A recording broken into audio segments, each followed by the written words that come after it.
বাংলার মুখ আমি দেখিয়াছি, তাই আমি পৃথিবীর রূপ খুঁজিতে যাই না আর।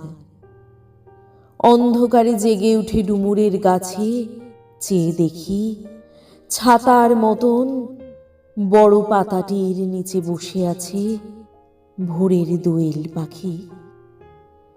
চারিদিকে চেয়ে দেখি পল্লবে স্তূপ, জাম বট কাঁঠালের হিজলের অসথের করে আছে চুপ।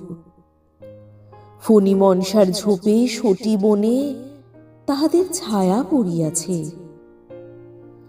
মধুকর ডিঙা থেকে না জানি সে কবে চাঁদ চম্পার কাছে এমনই হিজল বট তমালের নীল ছায়া বাংলার অপরূপ রূপ দেখেছিল।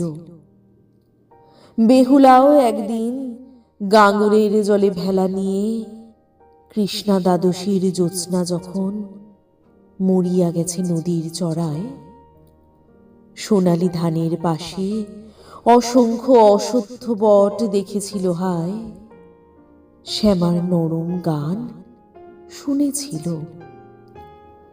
একদিন অমরায় গিয়ে ছিন্ন খঞ্জনার মতো যখন সে নেচেছিল ইন্দ্রের সভায়, বাংলার নদী মাঠ ভাট ফুল ঘুঙুরের মতো তার কেঁদেছিল পায়।